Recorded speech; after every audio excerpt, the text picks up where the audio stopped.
നമസ്കാരം.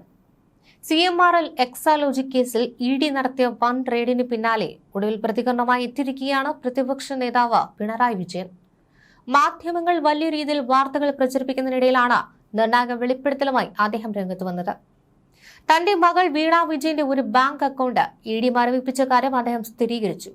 എന്നാൽ മാധ്യമങ്ങൾ പറയുന്നത് പോലെ വലിയ തുകയൊന്നും ആ അക്കൗണ്ടിലില്ലെന്നും പിണറായി വിജയൻ വ്യക്തമാക്കി.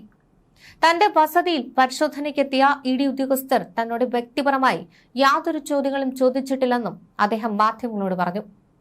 അതേസമയം റെയ്ഡിനിടെ വസതിക്ക് പുറത്ത് ED ഉദ്യോഗസ്ഥരുടെ വാഹനത്തിന്റെ ചില്ല് തകർത്തതടക്കമുള്ള CPIM അണികളുടെ പ്രതിഷേധത്തെ പൂർണ്ണമായും ന്യായീകരിക്കുന്ന നിലപാടാണ് പിണറായി വിജയൻ സ്വീകരിച്ചത്. അവിടെ ആളുകൾ തികച്ചും ശാന്തമായാണ് ഇരുന്നതെന്നും അക്രമ സ്വഭാവം ഉണ്ടായിരുന്നില്ല എന്നുമാണ് അദ്ദേഹത്തിന്റെ വാദം. എന്നാൽ ഈ വിഷയത്തിൽ മുഖ്യമന്ത്രിയുടെ മൗനത്തെക്കുറിച്ചുള്ള ചോദ്യത്തിന് മുഖ്യമന്ത്രി പ്രതികരിക്കാത്തത് എന്തുകൊണ്ടാണെന്ന് അദ്ദേഹത്തോട് തന്നെ ചോദിക്കണം.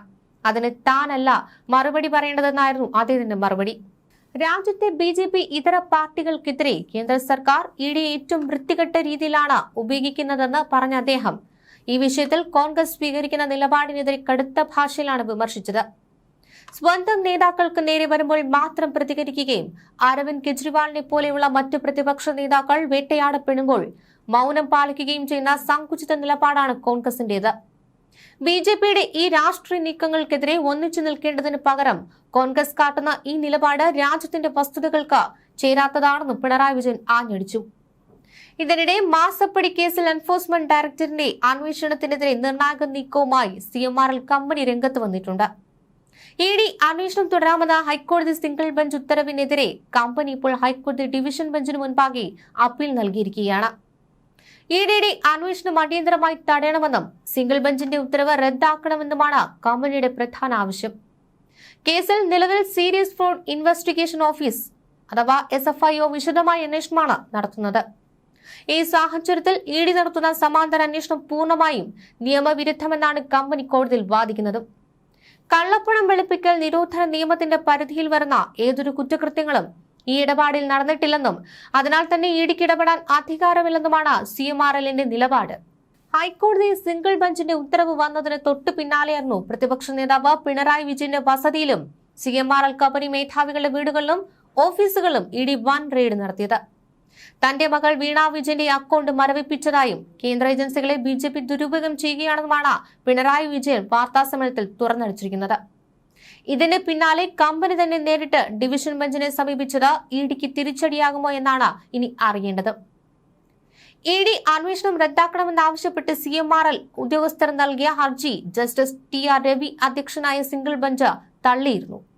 അന്വേഷണത്തിൽ ഇടപെടാൻ കഴിയില്ലെന്നും ഉദ്യോഗസ്ഥർ EDക്ക് മുന്നിൽ ഹാജരാകണമെന്നുമാണ് കോടതി നിർദ്ദേശിച്ചത്. സേവനങ്ങൾ നൽകാതെ 1.72 കോടി രൂപ നൽകിയതെന്നാണ് കേസിലെ പ്രധാന ആരോപണം. ഹൈക്കോടതി വിധിക്കും റെയ്ഡിന് പിന്നാലെ CMRL MD ശശിധരൻ കർത്ത ഉൾപ്പെടെയുള്ളവർക്ക് ED വീണ്ടും സമൻസ് അയക്കാനൊരുങ്ങുകയാണ്. ഈ സാഹചര്യത്തിലാണ് അടിയന്തര ഇടപെടൽ തേടി കമ്പനി ഡിവിഷൻ ബെഞ്ചിനെ സമീപിച്ചത്. അപ്പീൽ കോടതി ഫയലിൽ സ്വീകരിക്കുന്നതോടെ വീണ വിജയനെ ചോദ്യം ചെയ്യുന്നതടക്കമുള്ള നടപടികളിലേക്ക് EDക്ക് തുടർ നീക്കങ്ങൾ നടത്താനാകുമെന്നതാണ് ഉറ്റുനോക്കപ്പെടുന്നത്. ഇതിനിടെ തന്നെ നയപ്രഖ്യാപന പ്രസംഗത്തെയും പിണറായി വിജയൻ വിമർശിക്കുന്നുണ്ട്. നയരാഹിത്യമെന്ന് അഭിപ്രായപ്പെട്ട പിണറായി വിജയൻ കേന്ദ്ര അവഗണനയിൽ സർക്കാരിന് മൗനമെന്നും വിമർശിച്ചു. പ്രതീക്ഷിച്ച രീതിയിലുള്ള നയപ്രഖ്യാപനമല്ല, പറയേണ്ടത് പറയാതിരുന്നു, പ്രധാന പദ്ധതികളെക്കുറിച്ച് പരാമർശിച്ചില്ല എന്നും പിണറായി വിജയൻ പറഞ്ഞു. കേരളത്തിന്റെ വികസനത്തെ പിറകിലോട്ട് ആക്കുമോ എന്ന ആശങ്കയാണുള്ളത്. പുതുയുഗ കേരളത്തിനുള്ള റൂട്ട് മാപ്പില്ല. കുടുംബശ്രീയിലും കിഫ്ബിയിലും മൗനം പാലിച്ചു. വന്ദേ മാതരം മുഴുവൻ ആലപിക്കേണ്ട കാര്യം തന്നെ ഇല്ലെന്നും പിണറായി വിജയൻ പറഞ്ഞു. വന്ദേ മാതരം ഇരുന്ന് കേട്ടാൽ പോലും മതി, മുഴുവൻ ചൊല്ലാൻ RSS അജണ്ടയാണെന്നും പ്രതിപക്ഷ നേതാവ് ചൂണ്ടിക്കാട്ടി. പറയേണ്ടത് പറഞ്ഞിട്ടില്ല, കുറെ കാര്യങ്ങൾ കേന്ദ്രത്തിൽ നിന്നും ചോദിച്ചു വാങ്ങേണ്ടതുണ്ട്, അവയെക്കുറിച്ചെല്ലാം മൗനം പാലിച്ചു. ഇത് സംസ്ഥാനത്തിന് അർഹതപ്പെട്ടതും അവകാശപ്പെട്ടതുമായ കാര്യങ്ങൾ നഷ്ടപ്പെടാൻ ഇടയാക്കും. കേരളത്തിന്റെ സമഗ്രമായ വികസനത്തിന്റെ ബ്ലൂ പ്രിന്റ് കഴിഞ്ഞ LDF സർക്കാർ ആവിഷ്കരിച്ചതാണ്. അത് എങ്ങനെയൊക്കെയാണ് മുന്നോട്ട് കൊണ്ടുപോകുന്നത് എന്നതിനെ കുറിച്ച് സൂചന പോലുമില്ല. പ്രധാനപ്പെട്ട പദ്ധതികളെക്കുറിച്ച് പരാമർശമേ ഇല്ല. സംസ്ഥാനത്തിന്റെ ധനകാര്യസ്ഥിതി റിസർവ് ബാങ്ക് തന്നെ അംഗീകരിച്ച കണക്കനുസരിച്ച് 5429 കോടി രൂപ ഖജനാവിൽ നീക്കിയിരിപ്പ് വെച്ചാണ് LDF സർക്കാർ ഇറങ്ങിയത്. അത് മറച്ചുവെച്ച് ശരിയല്ലാത്ത നെറേറ്റീവ് സൃഷ്ടിക്കാനുള്ള ശ്രമമായി നയപ്രഖ്യാപനത്തെ കാണണമെന്ന് പിണറായി വിജയൻ പറഞ്ഞു. സാമ്പത്തിക ഉത്തരവാദിത്തത്തിൽ നിന്നും സർക്കാർ ഒഴിഞ്ഞു മാറുന്നുവെന്നും പ്രതിപക്ഷം വിമർശിച്ചു. കേരളത്തെ പുതുയുഗത്തിലേക്ക് ആനയിക്കുന്നതിനെ കുറിച്ച് പറയുന്നു. എന്നാൽ അതിനുള്ള സാമ്പത്തിക റൂട്ട് മാപ്പ് പ്രഖ്യാപനത്തിലില്ല. എങ്ങനെ ലക്ഷ്യം സാധ്യമാവുമെന്നത് അവ്യക്തമാണ്. പ്രതീക്ഷിച്ച രീതിയിലുള്ള നയപ്രഖ്യാപനമല്ല നടന്നത്. നാടിന്റെ മുഖച്ഛായ മാറ്റിയ കിഫ്ബിയെക്കുറിച്ചും കുടുംബശ്രീയെക്കുറിച്ചും മൗനമെന്നും പിണറായി വിജയൻ കുറ്റപ്പെടുത്തുകയായിരുന്നു. പശ്ചിമേഷ്യൻ യുദ്ധ സാഹചര്യം മറികടക്കാനുള്ള ഒന്നും നയപ്രഖ്യാപനത്തിലില്ല. മോദിയുടെ ബ്ലൂ ഇക്കോണമിയാണോ പിന്തുടരുക എന്നതിലും വ്യക്തതയില്ല. സംസ്ഥാനത്തിന്റെ പൊതുകടം 5 വർഷം കൊണ്ട് 5% കുറഞ്ഞു. തൊഴിലുറപ്പ് അട്ടിമറിക്കപ്പെട്ട നിലയിൽ നിൽക്കുകയാണ്. അക്കാര്യത്തെക്കുറിച്ച് നയപ്രഖ്യാപനത്തിൽ പരാമർശമില്ല. അതിദാരിദ്ര്യമുക്ത പദ്ധതിയുടെ അടുത്ത ഘട്ടത്തെക്കുറിച്ചും പരാമർശമില്ല. കേന്ദ്ര സർക്കാരിന്റെ സാമ്പത്തിക നയങ്ങളെക്കുറിച്ച് പേരിന് പോലും പരാമർശമില്ല. കേരളത്തിന്റെ സാമ്പത്തിക സ്ഥിതി അപകടാവസ്ഥയിലാണെന്ന് പ്രചരിപ്പിക്കാൻ ശ്രമം നടക്കുന്നു. ധവളപത്രം വരുമ്പോൾ കൂടുതൽ പറയാമെന്നും പ്രതിപക്ഷം മുന്നറിയിപ്പ് നൽകി. സാമ്പത്തിക വെല്ലുവിളികൾ ഏറ്റെടുക്കാൻ കേരളത്തിന്റെ ഖജനാവിന് കഴിയും. അത്തരമൊരു ഖജനാവാണ് LDF സർക്കാർ കൈമാറിയത്. ചരിത്രത്തിലെ ഏറ്റവും ബൃഹത്തായ വികസന പദ്ധതികൾ LDF നടത്തി. അതിന്റെയൊന്നും തുടർച്ച നയപ്രഖ്യാപനത്തിലില്ല. കഠിനമായ എതിർപ്പ് ആദ്യം രേഖപ്പെടുത്തുന്നില്ല. കാത്തിരുന്ന് കാണാം. ജനക്ഷേമത്തിന് മുൻതൂക്കം നൽകുന്ന ഏത് പരിപാടിക്കും പിന്തുണ നൽകും. നാടിന്റെ താൽപര്യത്തിനെതിരായി വരുന്ന കാര്യങ്ങളെ എതിർക്കും. നയപ്രഖ്യാപനം ഉദ്ദേശിച്ച രീതിയിലായില്ല എന്നതുകൊണ്ട് ഇത്രയും പറഞ്ഞു. കേന്ദ്രവുമായി നല്ല ബന്ധം ആഗ്രഹിക്കുന്നതിൽ തെറ്റില്ല. സാമ്പത്തിക ഫെഡറലിസത്തിൽ കേന്ദ്രം കത്തിവെച്ചതാണ്. ഫെഡറലിസം അംഗീകരിക്കുന്ന നിലപാടല്ല കേന്ദ്രത്തിന്റേത്. അക്കാര്യത്തിലുള്ള നിലപാട് നയപ്രഖ്യാപനത്തിൽ വ്യക്തമാക്കണമായിരുന്നുവെന്നും പ്രതിപക്ഷ നേതാവ് നിലപാട് വ്യക്തമാക്കി. നയപ്രഖ്യാപനത്തിൽ ഗവർണർക്കൊപ്പം DGP എത്തിയതിലെ ചട്ടലംഘനവും പ്രതിപക്ഷം ചൂണ്ടിക്കാട്ടി. അറിയാതെ സംഭവിച്ചതാകാം. നടപടിക്രമങ്ങളിൽ അങ്ങനെ ഒരു കാര്യമില്ല.